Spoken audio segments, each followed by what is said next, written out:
quarter by India Employer Forum, and we had been learning a lot.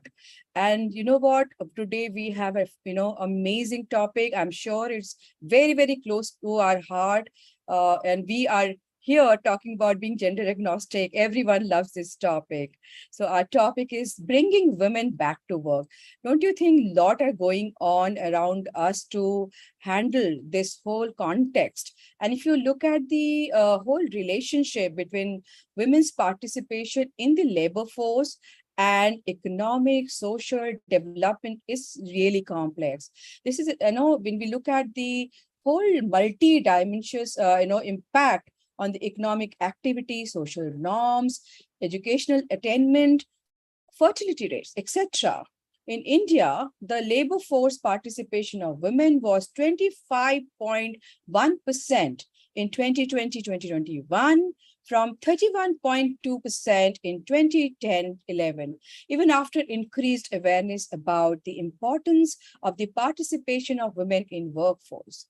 Today, we want to explore the reasons behind the falling participation and discuss in what ways we can, as employers, help in bringing our women back to the workplace. So I'm sure we have fantastic, viewpoints from our speakers as well as audience. This is the time to introduce our speakers. So our eminent speakers are from diverse industry with amazing background. I'm sure we are all looking forward to learn a lot from them. Let me introduce KB Balmurali. He's Chief Operating Officer of Transworld Group. He's the, an expert at business strategic, macroeconomics, human capital, and more. Balmurali has 28 years of experience across industries in aviation, ITS, shipping, and logistics, whilst managing global and strategic roles like handling merger acquisitions, change management. Welcome, Balmurali. So, Thank you, welcome. So our next speaker is Neeti Sharma, co-founder and president, Team Liz EdTech. Neeti Sharma was recently featured among the top 100 women leaders globally in tech space by Hunan LQ, a proven business leader with 30 plus years rich experience and diverse experience with government bodies and educational institutions. Welcome, Neeti.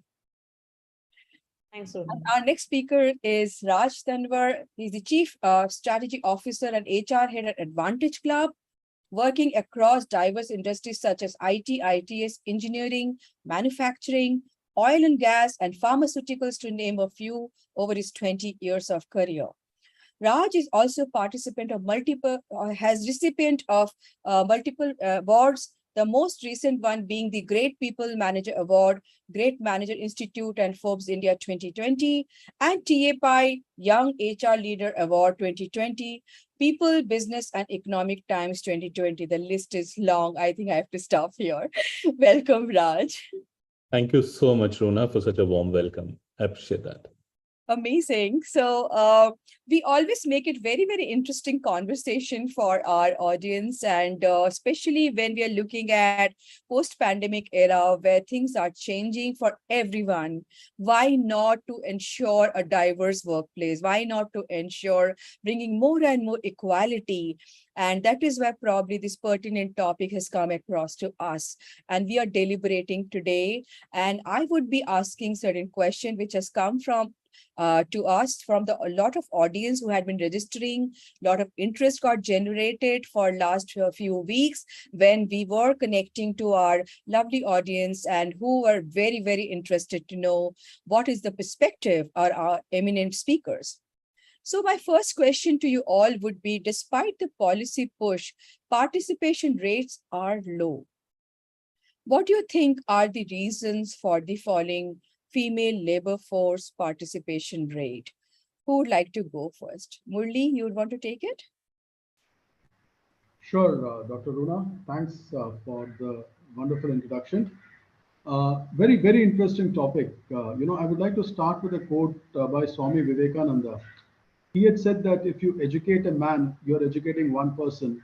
And when you educate a girl, you're educating a civilization. Similarly, in a work concept, a man is employed, definitely, he may be the breadwinner for the family. But if a woman is gainfully employed, then the entire family, the larger ecosystem develops. So as far as India is concerned, like from the statistics, what you mentioned, close than two-thirds of our women folk are not gainfully employed. I mean, employed in the sense there is a difference between employed and occupied. In terms of the labor force, still two-thirds of the women folk are not employed. And any growth for our country, maybe the GDP may grow, but unless there is an inclusive growth where the entire family ecosystem is employed, the real growth will not happen because there are various factors. Let us start with a family micro level. Generally, we are a patriarchal society. Personally, I feel, this distinction of patriarchal, matriarchal, what we should have as a human society. So when you have a patriarchal kind of a setup, you always find that a man is earning more, a man is running the family, as a result of which there is a hierarchy in the family. So you have the women who are more like a service provider in the family. I think that has to change. So there are three aspects basically when we talk about including women in the workforce. It's not that the employers alone need to um have measures where more women are employed. I think this change has to happen from the social level, the micro level where the whole approach of the family that a man is a breadwinner, that has to change. A lot has happened in the cities, in the tier one and tier two cities, but I feel that even today, as we talk in the rural areas, many of the families feel that it is below a dignity that a girl in the house has to work. Maybe she's an engineer or a chartered accountant, but when it comes to work, they say that shadi karana hai ladki ka. I think that is where the change has to happen. And the second part is on the physical aspects. Still today, in terms of safety of women, we are not at par with many of the countries. Like I see in Dubai that women can walk around at 2 o'clock in the night without any fear. There are women working round the clock. But let us be honest. Is it possible in India that a woman can walk fearlessly at 2 in the night if she has got a night shift? Even today, I think that is a big change in the physical factors we need to bring about. And of course, in terms of corporates, definitely, we have come a long way from what it was before in terms of increasing the women participation. But then again, the corporate policy, still a lot more can be done, taking into consideration the current realities on the ground, how we can enable women to come forward and work. So these are, three complex approaches we should take. And second, one more important thing is while we are talking about women participation in workforce, we need to also look at women in the rural areas and women in urban areas. Because, these are two different segments of population we are talking about. And a large segment of the population is based in the rural areas. So as we go forward, there are many more thoughts I would like to share, but I would now leave it to the other panelists to take it forward. Thank you. Thank you, Balmurali. I think you have really helped us to set the right context, especially the distribution of women labor in rural and urban. And definitely we would deep dive into that aspect. And of course, the way you have also segmented how corporate, how society, how, as family, we can look at empowering women. I think that was a very, very strong point. Thank you for bringing that up. So I'm going to go to Niti to bring some diverse opinion. So Niti, over to you. Thanks, Runa. And yeah, I think what Murali said about the bifurcation between rural and urban women workforce, I would actually put another angle to it in terms of formal women workforce and informal women workforce. Because informally, women are actually much more employed than what men are in India and worldwide. But gainfully employed, are they getting the right wages? I think those are questions that all of us can keep asking ourselves, right? But to add to the statistics, Runa, what you mentioned at the start of our conversation, let's also understand, and I'll first focus on the formal women workforce data that we have, is that 40 out of the 100 kids who pass out from graduate schools in India today are women. Okay, out of the 40 girls who are actually completing their graduation studies, only 8 of them end up getting into formal employment. And out of the 8, only 4 continue beyond the third year, which means 4 out of every 8 girls are actually dropping out of formal workforce within the 3 to 4 year time frame. And reasons are largely personal, right? Marriage, childcare, elderly care, family shifting. So there are all these reasons. So if you see that the percentage of women at workforce at an entry level is much, much higher than as we start growing up into mid-management, leadership. I mean, management is, let's say, about 8 to 10%, and at the CXO level, it's only about 1%. Or the CEO level, it's only 1% of women representation in the country. And it's purely because of various factors, right? I mean, Murli dwelled on a couple of them, but a lot of it is social, a lot of it is infra related. I'll give you a classic example. We were trying to work with a certain state in the country, and I'll name the state. And there were these organizations, we were MSMEs and SMEs, we were trying to say, why don't you deploy women? Because you're not getting enough talent at your workplace. And when we started sending these children to for interviews, we realized that many of these MSMEs and SMEs did not even have a separate washroom for women. So if you don't have as basic as that as an infra, how do you expect women workforce? So while policies, yes, policy saying inclusion, policy saying more women on the board of organizations, right? But where are we mandating that there has to be these kind of equal infrastructure, safety, right? Policies around safety, security of women. I mean, Karnataka had that thing about many years ago that after 8 o'clock, no women can stay inside an office premise because of safety reasons.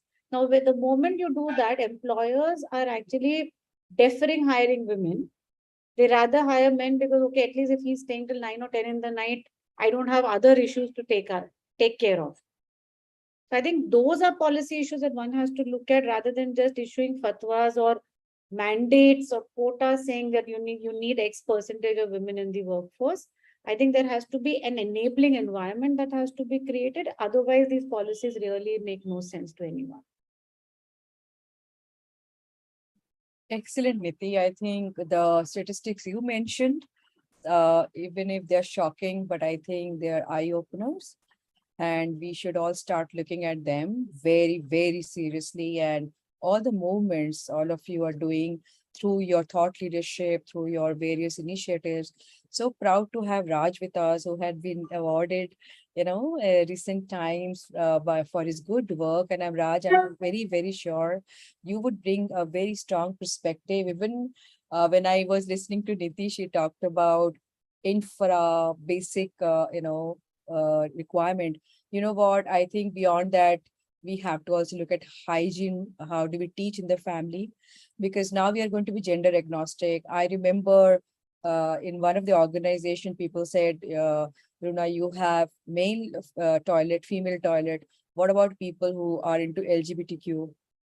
So I guess we are getting more and more gender agnostic. So hygiene can be added as a teaching point by family. So that I wanted to bring. But I think, Raj, you are going to surely put a lot of highlights from your experience. Over to you, Raj.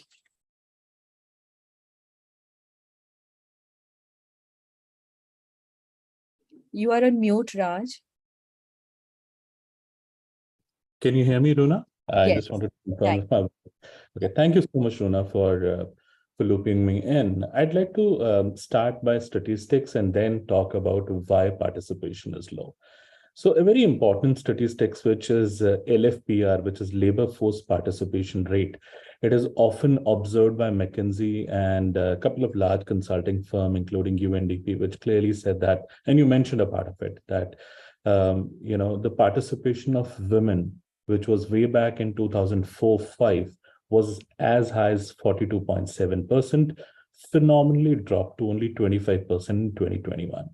When the factors were looked upon, obviously 83% of factors were shockingly because of discrimination, and various kind of discrimination, as Niti so beautifully explained, at different facets of life, that women face challenges at the level of education, at the level of making career choices, so on and so forth. There are 17% which also attributed to the fact that education and experience was not adequate. And that combined together contributed a large dip in participation, followed by pandemic. We cannot forget pandemic as an important event in our life. And when I was talking about, in fact, I myself, as a HR leader, a couple of years back, when I was handling a workforce of more than 100,000 employees across a very large employer, an important factor came to my consideration while I was preparing a policy on pandemic, that in 2019, there was a survey which was conducted for women, which was just before pandemic, and 2020, when the pandemic just started, another survey was conducted. And you will be shocked to learn that 38% increase was found in depression in women in particular, 73% increase in exhaustion, and 44% increase in anxiety. And this all happened because of various factors that I'm going to talk about. As women are expected to play a very, very important role, but at the same time taken to be granted that they have to do it. A role of a care, hygiene taker, somebody who will take off errands, medical, education, sanitation, and goes on and on. And other than that, they have to take care of their work, they have to take care of their aspirations, so on and so forth. And that multiplies. Rather, on the other side, there is less of a support which is available. And more so ever during pandemic, we have seen enough an empty number of issues coming of domestic violation, isolation, because they don't have anybody to go back and they can share what's happening in their life, mental stress, and finally, they have to make a choice in between their own happiness and work life, and they end up, choosing a life which is not something they would want to opt for and leave their career. And that's what increased to a larger dip in participation rate. Before I conclude, I'd like to mention one more important factor, that 1/3 of, in fact, it's the other way around, 2/3 of our entire population actually lives in urban India. And in urban India, there is a very high amount of disparity. And the reason I'm supporting this answer with statistics everywhere is because statistics play a very important role in understanding why it is happening. The average earning income of a man in urban India is 16,000 rupees up and down. But exactly if we compare that, an urban India woman is today earning only 6,500 to 7,000 rupees, which is almost 2.5 times less. Now, that is a huge disparity and discrimination, which I was talking about, other than other factors which contribute to it.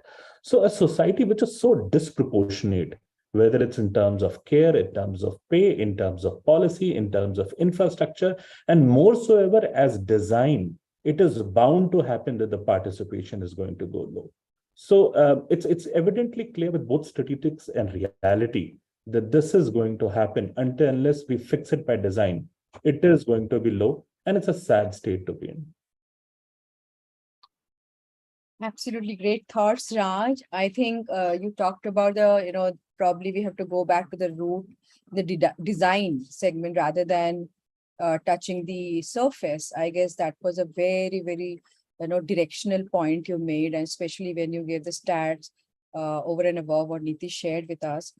And some shocking, again, insights, especially you talked about, what happened, the marked change from 2019 to 2020, those numbers you mentioned.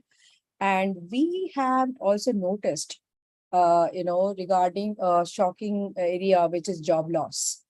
So when it comes to comparing men, women lost job, we had been hearing a lot why women need jobs. When there's a stereotype, there is a baggage we carry that लड़कियों को job की क्या जरूरत है? You are from a very well-off family. Your dad does so well. Your husband does so well. Even at the particular age, your son is doing so well. So why do you need to work? आराम करो, chill करो. So I think that is one perspective, but I'm sure pandemic brought a very different viewpoint, especially if you compare an unemployment rate of 17% amongst women compared to 6% amongst men. So why this disproportionate numbers? What are your thoughts around that? So who would like to go first now? So if I may, Runa, so, basically, what I've been also interacting with a lot of people, especially in the cities, in the cities, typically, you have people staying in very small, 1-room kitchen or a 2-room kitchen kind of a thing. And what happened during pandemic was, if both the husband and wife were working, you had only one room where they need to take calls, or you have the children going to school. Uh, that is one factor. The second factor, of course, that what happens there is, there was a choice which people had to make, that one of them work and one of them need to resign. And again, as I told in the initial stages, because of the type of society we live in, it is, it is taken for granted that the preference for work has to be for a man and not for a woman. So women automatically have to sacrifice her career or her growth because to accommodate the man in the family to basically, get gainfully employed. The second factor is, in terms of our society, where right from getting up in the morning, cooking food, childcare is one of the factors you mentioned. All these things, it is taken for granted that the woman has to do. So when there was no house help available, when you couldn't outsource ordering food from outside, it was taken for granted that the woman in the house has to take care of all these responsibilities.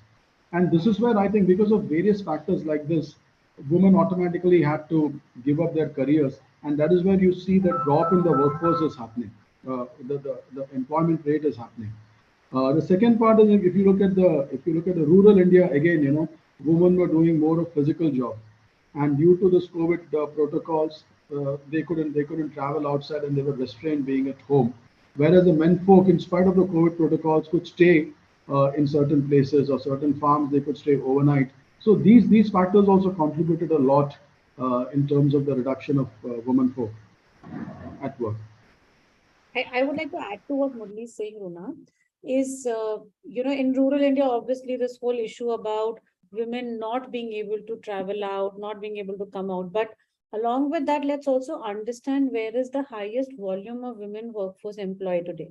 They're largely in schools, childcare, retail, manufacturing, right? And that's where the highest volumes are. Of course, there is IT, ITS, there is FMCG, there are those other sectors also, but the ones that employ women workforce are these ones that I named early. During the pandemic, obviously these sectors got impacted very badly because there was nothing physical. There were no shops which are open, no schools which are open. Nobody was sending, their kids to for childcare anymore. So obviously that impacted the number of women losing jobs for sure. And of course, there are these elements about between a man and a woman, between a boy and a girl, who takes precedence of holding the opportunity. If it's just one job, the answer is the male candidate and not the female candidate. But also in rural India, a lot of women actually lost their work, like the Manrega policy, because there were a lot of men who migrated back to their hometowns. They ended up getting those manual labor work as compared to women who were earlier doing it, because there were, not those many men in rural India left to doing the work. So there are, and along with that, obviously the social aspects kicked in. Who's going to take care of home? There was no maids coming in. So, the women ended up doing everything at home. And when there is this decision even an employer has to take, and I don't agree that it's across sectors, it's in few sectors, it's with few organizations, it may be at certain levels, is, do I have to keep a male employee with me or a female employee with me? I think chances are that the male employee stays for a longer duration as compared to the female employee. uh, I can also give you examples where it's the reverse in some sectors.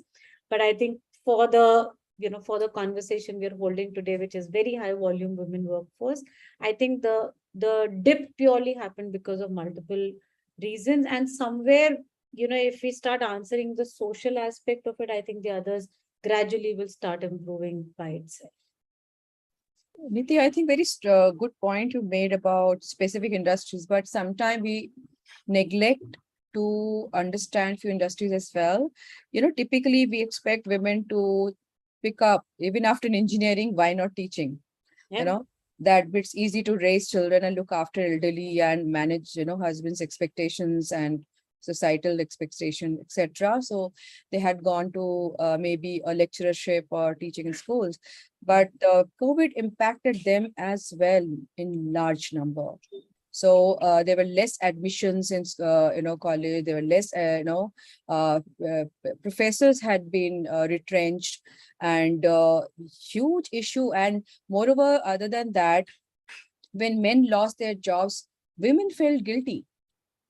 That was again, Raj, you talked about depressions, you talked about various other psychological factor, and how all of you helped to bring mental health, cure in workplace. So Raj, we are very, very keen to hear your views. It's a very hot topic.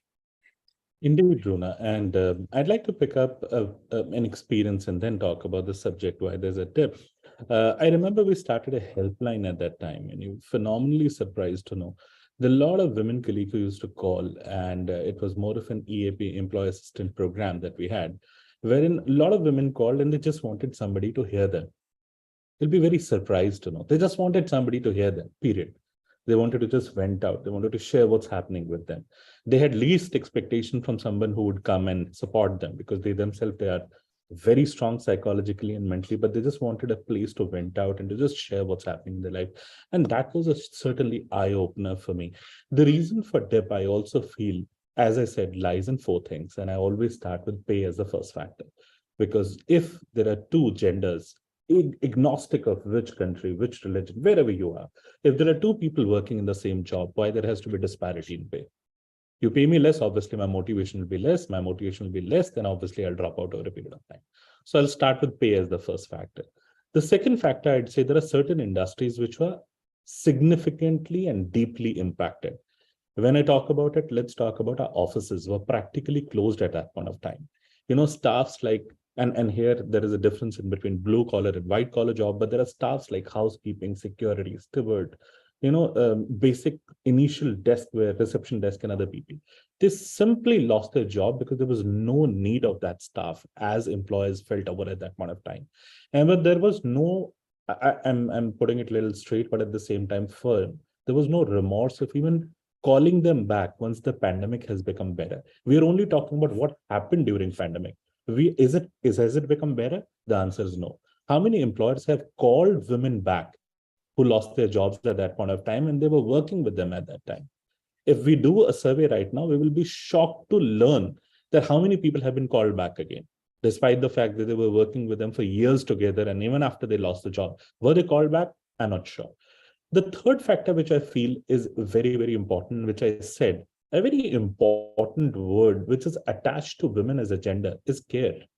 And care is not just restricted to child. I'll slightly disagree, but I agree with Balmurali there. For them, care is for everyone. Care for them begins at home, not only with child, it's with parents, it's with husband, it's with everyone. They're expected to play that role of the caretaker for anyone and everyone. Now, the dichotomy here and irony is whether the gender is just 14 or 16-year-old girl, or she's 61 or 62-year-old woman. Doesn't matter. The care is attached with their gender, and that's so ironical, because care is for everyone. And that's where I think it creates a lot of, and the kind of EAP calls that we were getting, and we were realizing it, that their point was that we are there to take care of everyone, but who's there to take care for us? And that's a larger question that we have to ask. And we, as I said, we talk a lot about well-being, we talk a lot about back to office programs, but we need to see the success of these back to office programs. And I'd say that till these programs are just programs and they're not converting into success, the emotional quotient which brings down the entire enthusiasm low would always remain low. Till we see a change there, it will not happen. Now we can say that there is a 17% lack of education and experience. What are we doing to take it down? There is a Startup India program. Is Government of India, there is a part of it that we're doing, but are we doing something by design, both at the policy level and at the organization level, both in private and public sector, to bump it up by design? We have to look at that. Unless those questions are not answered by design, I feel that this disproportionate gap is going to remain, and there's no way anybody can fill this gap. So Raj, I think one way you are bringing the points forward, which is to be looked at, diagnosed, and deliberated. At the same time, we're also harping a point that should we keep going back to the basics, which is the design part. I think that was a very, very interesting point. And that's how sometime when we find around us, whether it's parliament or anywhere, whether we should have quota. I guess, does quota help? Do you think, look at the whole diversity drive for last 20 years, if not more. I remember I was in Converges, and that was 25 years ago. And there we had done so much work on D&I. Now it's DEI. Earlier it was only women. Now it's more. But the whole context of bringing women to work, beyond that is also how do we nurture women, which Niti also pointed out. At every level, how do you see it's like a ping ghetto and suddenly they vanish, right? So, Raj, when you are talking about design, shall we all deliberate that if we put gender quota, do you think it's going to work? Do you think it has some kind of impact, backlash, or it can outweigh the benefits? What are your thoughts? Yeah.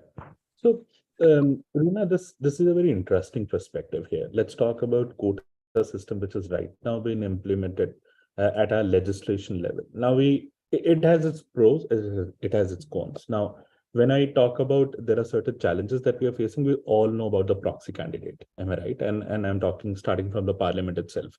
We ultimately know who's the person behind, who's actually calling all the shots. So proxy candidate is something we are going to suffer if we are going to start one at the policy level. I'll also come to the private sector a bit in some time. The second is also shortage of talent and sight sometimes that creates a challenge. And I think those are the things which will actually paralyze the political system or the government system. But when it comes to quotas by design in private sector, I'm a strong believer and a firm believer of quota does not resolve a problem. But I think programs by design, when you are equipped with the right skills, you tend to move faster. And I think that's where it helps. In certain places, yes, quota may work. In certain places, quota may not work. So what do I mean by design? So let's talk about it. There are programs which say that back to office program for women in an office. Now, back to office at different stages. At the time when a woman get married, when you're blessed with a child, when there's an important event in your life, there are large progressive organizations who have done a lot of work in terms of going beyond what law has prescribed. See, another very, very ironical fact about our world is if you look at mostly policies, which are women, I would say supporting policies have all come from government, less come from the public sector itself. And I'll tell you where I'm coming in from. Sexual harassment and POSH. Until this government designed it, it was interpreted in its own way and its own form up till 2030. Then I'll come to, maternity benefit. Till it actually formally qualified as 6 months, it was always looked upon as something that, oh, we have to give leaves now. It happened. So if you look at it, it's government which took initiatives in certain sectors to impact lives positively. But at the same time, there are progressive organizations which have done work wherein we said after maternity, we will give you up to 2 years to come back because we understand nursing and care is as important as childbirth is. And it's an important event in your life and we cannot ignore it. So I think programs like that by design promote and bring women back to work. Because there is a hope that after 2 years, I'll go back to work. But I have seen that a lot of women, because as an HR leader, I have interviewed a lot of people and said that what stopped you after 2 years from applying? Why are you applying after 5 years?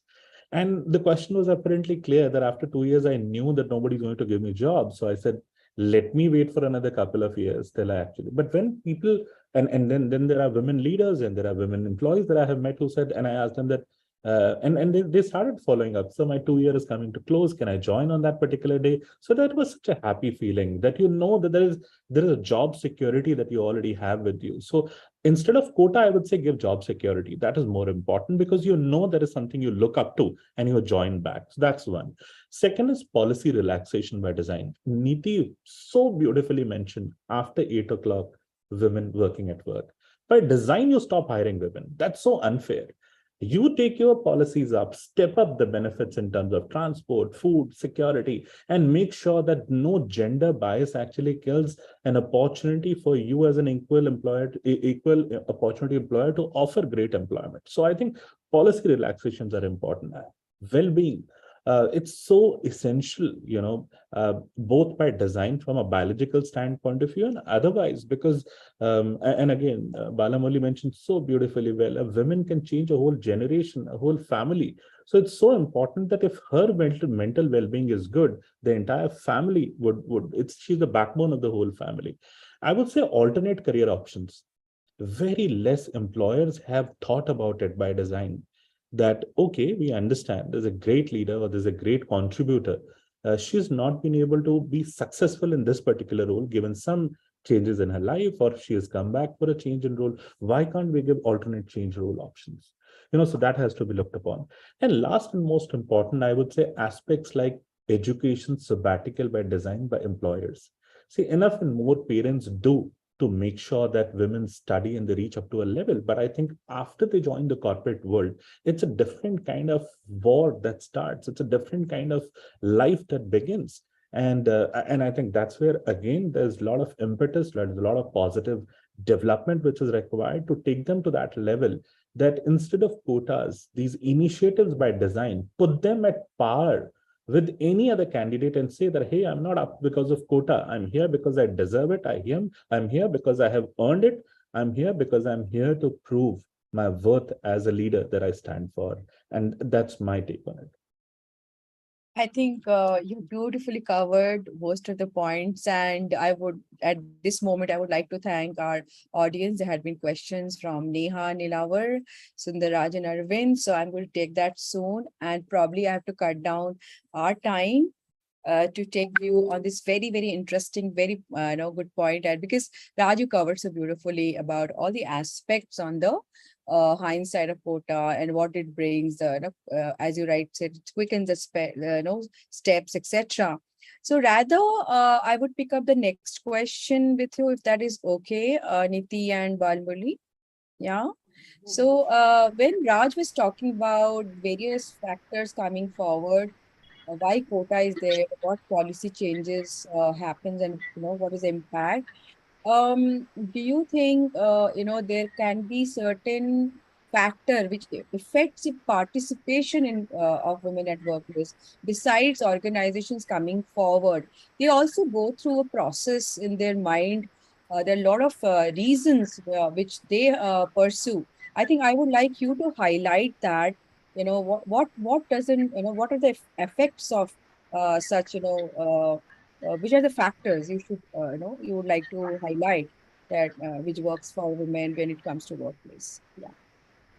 So if I can go, first, Runa, I think organizations continuously need to evolve on their cultural and diversity aspects. There's a lot of awareness that has to be created within smaller, large organizations. But couple of steps that organizations can actually take to make this as a better enabling environment for women to come back to work. And Raj was saying that while you may have a return to work scheme, but if it's not successful, if it's not bringing more and more women back to workplace successfully, it really is, there's no point just putting schemes down on paper, right? I mean, and as HR professionals, we all know that writing and putting a scheme is very easy. Rolling it out and executing it is the most difficult part of what we are putting across. So I think organizations need to give flexibility to women, especially post COVID that we've seen. It's okay if women are not coming back to workplace every single day. It's okay if they're not doing the 8 to 9 hours, even if they're doing few hours in office, few hours at work, even if they're doing few days in office and few days work from home. I think giving that balance is extremely, extremely important, because life has changed. Everything is not going back to normal. I mean, even schools and higher education institutes are talking about hybrid form of learning. Why are we not looking at giving flexibility to more and more women workforce? See, the challenge also is that everyone's talking about, oh, I don't get enough talent. But with women moving out after the 3 or 4 year window, I call it the leaky talent pipeline, right? I mean, you keep filling in, you bring women, and then they end up going. So apart from the male workforce leaving, this whole huge segment of women moving out, they are experienced, they are raring to go, they want to come back after they have settled whatever they had to do at their personal life. how do we make it easy for them, right? So one is, like I said, give them flexibility in terms of part-time, full-time work, gig work, consultancy, there's a term that, I've been reading a lot about is returning apprentices. And I think it's beautiful if we can actually deploy that at our own workplaces. And why I use the term apprentice is because these have been employed, they have experience, but because they've lost touch, like, Raj mentioned a 2-year break vis-a-vis a 5-year break, world moves on, world shifts very quickly. We're talking of technology moving rapidly. We're talking about things changing rapidly. How do we ensure that women are coming up to speed with all the changes that have happened while they were not employed or they were not coming to work? I think creating those returning apprenticeship programs or hand-holding them and upskilling them. There are organizations that I know that are doing that very effectively, but we have to do it at scale. We have to do it across levels. And I think that's where policies may matter. Quota will not matter. Quota will actually become entitlement. And then tomorrow, if I get a job over Raj, people will look at me saying, oh, because of quota, she's got it. She may not have the skills. She may not have the talent to actually doing the role. Right. So I don't think quotas will, but making it enabled. Right. So like I said, giving a flexible environment, obviously eliminating gender biases, eliminating pay biases is very, very critical for employers to bring women back. And of course, like I said, provide learning and growth opportunities to women. Give alternate career routes. Give them options that they can look at. Today, there are lots of platforms, by the way, hiring platforms that are only focusing on bringing women back to work. But are we able to promote those platforms? I'm not sure many of us even know the names of these platforms where women can go and actually apply for jobs across levels. So I think those interventions will make a larger impact than just doing quota and one-off scheme changes. So, Thank you, Niti, for bringing both the perspective. And I'm going to take, because of the time factor, the first question by Neha Nilavar. And she's asked, sorry, only I'm going to ask you the question, which is very much related to the previous one.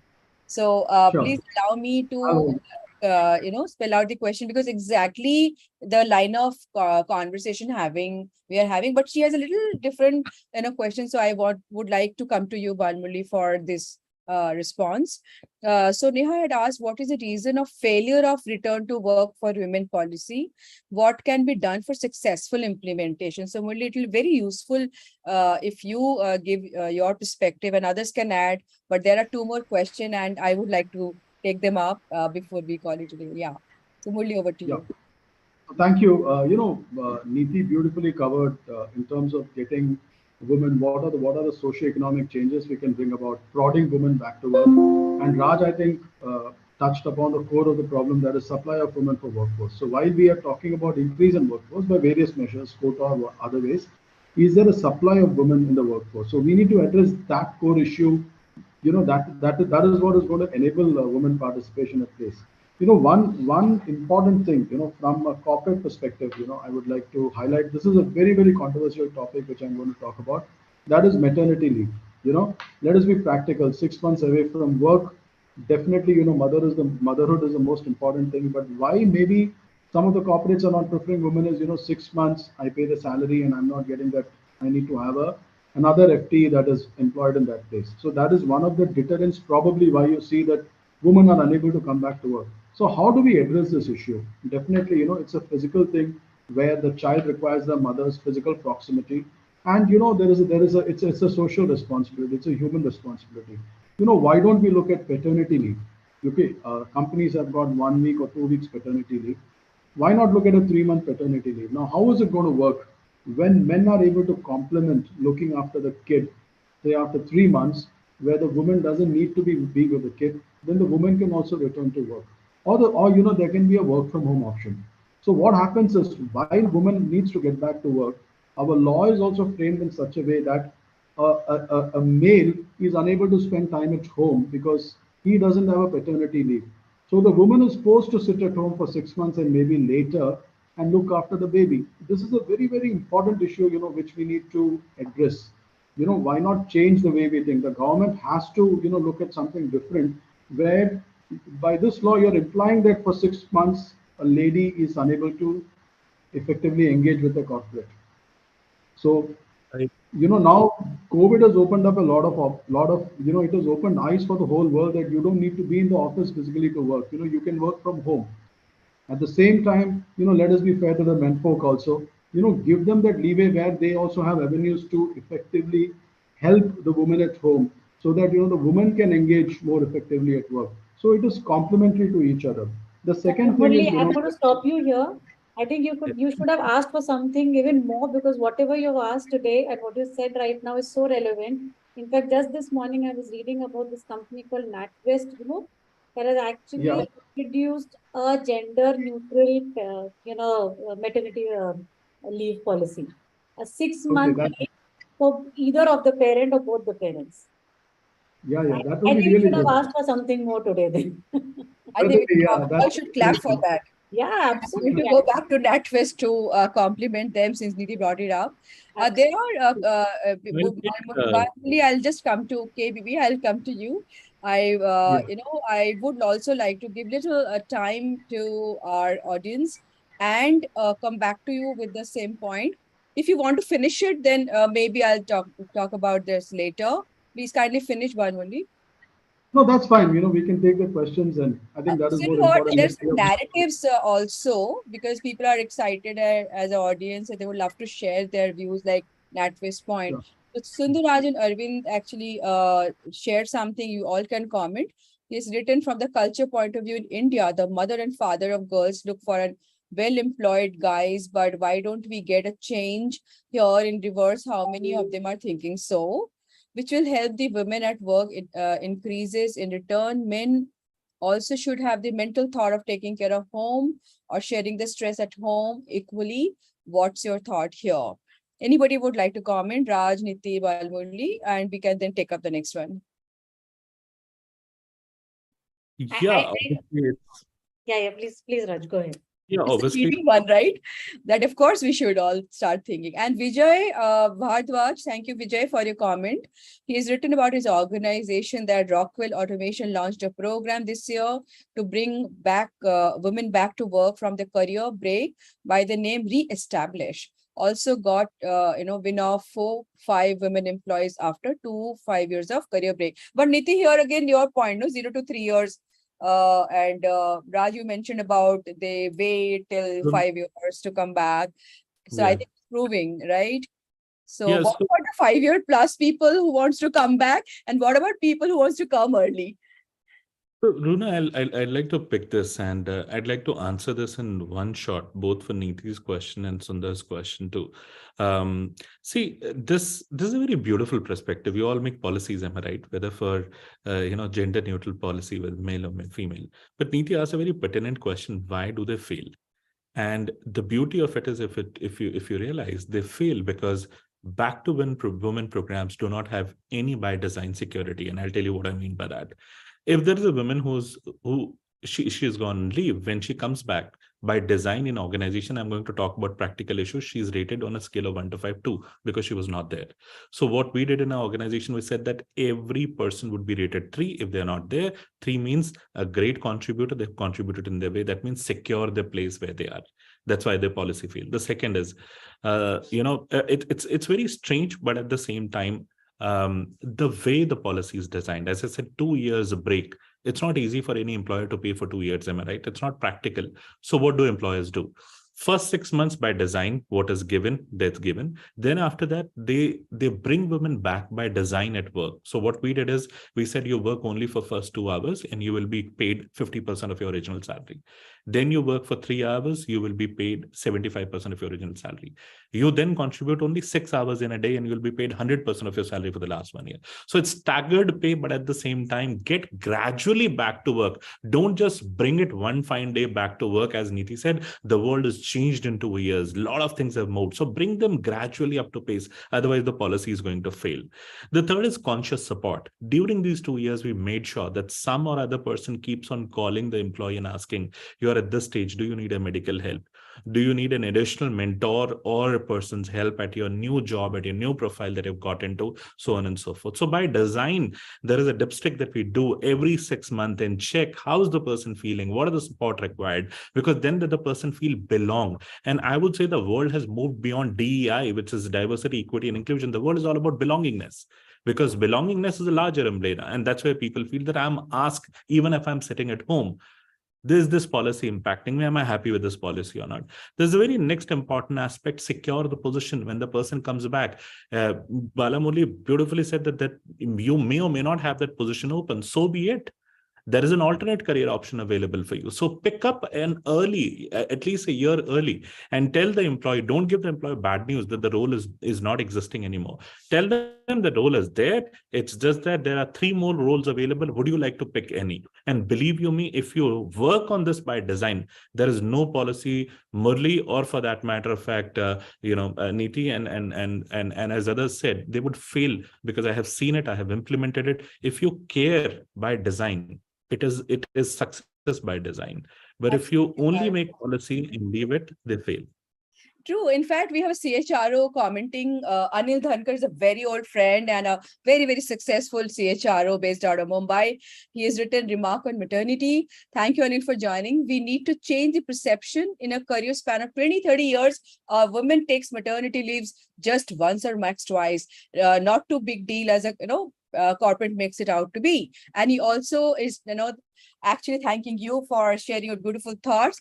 But an amazing question has come up, which I would love to hear from you, because we have very short time. Share, maybe in 2-3 sentences.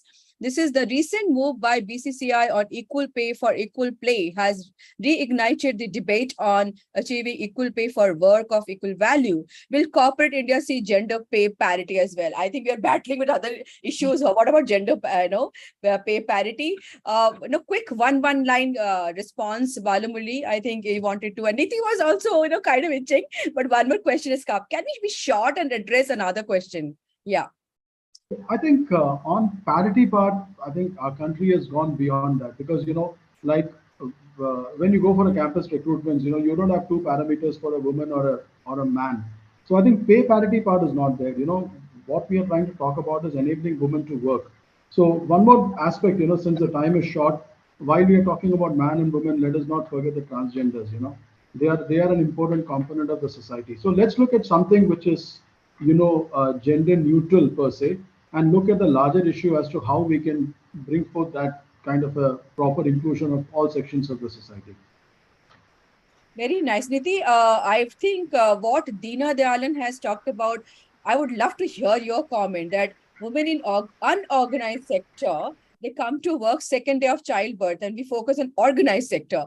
Lot to learn from women on organized sector, elitism to ground reality. My God, do we really want them to come the second day? Good Lord, I think the health issue will be more persistent. But nevertheless, Niti, what is your comment on this point? So it's not true just for rural India. I think a lot of developed nations also have just a 3-day or a 1-week maternity leave policy. So women do go back to work. More than anything else, it's about sustainability for each one of them, right? But let's also understand, as women, we need some time off to, like you said, right? It's a health problem. It's a health for the baby. It's a health of the mother. So we really can't expect women to get out of their homes second day, third day, 1 month. I mean, there are reasons why traditionally in India, we've said 40 days the women should not step out. It's purely because of the health and the safety of the child and the mother. So yes, we had a 3-month policy. Now we've got a 6-month policy. It also depends on, I mean, who can avail the benefit, who cannot avail the benefit. It's unfortunate, yes, that in the unorganized sector, women do get back to work, may not be the second day, but maybe the second month for sure. Yes, I know women who do get back to work. It's about, like I said, sustainability. It's about healthcare services that are available. It's about childcare support. A lot of urban India actually lives in nuclear families and have no support at home, no parents coming and staying. So women have to necessarily stay back at home, as compared to maybe rural India, where there are families. And, there's an old saying, it takes a village to raise a child. It's actually true. it does need more than a village to raise a child. And in rural India, fortunately, people do get that support, which urban India families don't have. So I think there are reasons why the 3 month got shifted to 6 months. Does it need to be 2 years? Does it need to be 5 years? I think those are it's on individuals. I don't think I can comment at large that why a woman is taking only 3 month break and why is the other one taking 6 months, or why is, I mean, I have seen in our own organization, the 6 month period is actually after the third month, the women starts getting itchy and starting contacting us saying, is my job still there? I have nothing to do right now. Can I start working from home? So like Raj said, I think giving those options is better rather than not giving them any work. The idea of getting them out of their home, leaving the baby with no care is actually very scary to me. I think it's better that they start doing little bit 2 hours, 3 hours, 4 hours work from home, maybe from the fifth month, sixth month. I think women can manage that better. Uh, but to the question that came in, I actually am not in favor of women leaving the child, one day child at home and then starting to work.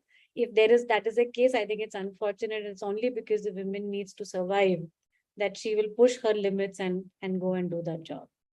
I think it all boils down to what Raj talked about, job security. That fourth month, I start worrying about my job security. And a lady with a one-day child comes to work because they're hand to mouth. They don't have any savings. So they have to come back and contribute back to the family. But I think I come beautifully to the end of the session. And what a wonderful, wonderful experience sharing, thought sharing by all of you. It is a time I would love to, thank you with bottom from my heart, that oh my goodness, how much notes I've made. It's nobody's business, because all of you gave such fabulous points and our audience loved it. I'm 100% sure there were a lot of comments on LinkedIn, Facebook, Instagram. So we would love to see that, the question continues, the thought continues, the comment continues, and we have our speakers with you. If you want to keep continuing with asking question, and or kind of deliberate on the social media, uh, definitely go ahead and stay connected on India Employer Forum, social media handles. And I'm sure you know that by now that we had a great set of speakers. And any parting comments in 1 minute, 1 minute distributed to three people in a few seconds. Do you want to do that? Because we have that much time. I'll just say one thing, we have to bring women forward. And I'll take a very small little example. Right now, it's T20. The fever is on. I have been personally watching, I'm a huge cricket fan. I've been watching cricket for the last 22 years, but I have never seen a single women commentator ever in the commentary box. I'm so happy. And I even tagged ICC that I'm so happy to see Mithali Raj for the first time coming over. It's such a fresh change. I think it's a time, let's accept it. There's nothing called as a men or women. A job is a job. It has to be done with sincerity. And I'm a firm believer of that. Raj, Mandira Bedi is going to have a big issue with you. Yeah, She's but coming in Mantra Bedi was more of a conference. commentator. She was never in commentary box. I'm Yeah, talking about commentary totally box, inside the commentary box. with you on that. Any comment from KBB? So yeah. So Niti, Just, go ahead. just, yeah, No, Niti, after you. yeah. No, so I think Runa, change obviously takes time to reach scale. And I saw lots of questions which said, it's about society, it's about mind. I believe change has to start from us. Unless and until we end up making these changes ourselves at our workplaces, at our homes, in our social ecosystems, nothing is going to change. I think that, one person at a time, one woman at a time, trust me, the impact is going to be seen very, very quickly. That's all I would like to say. Yes, KBB. Yeah. Apart from the social and corporate factors, I think the day a woman in India, a girl in India can walk fearlessly at 2 o'clock in the night, I think the day we achieve that, we are truly empowering the women, and you will have a lot of women getting into work. I think we all would love that. I liked your Dubai, example, women walking around at 3 a.m.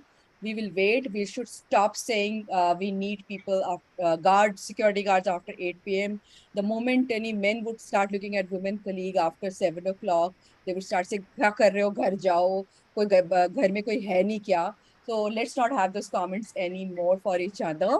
So I guess great points. Once again, thank you, India Employee Forum. Thanks the entire team who brought this, very, very, very, pertinent point and the topic for us to deliberate. Thank you, Niti. Thank you, KBB. Thank you, Raj.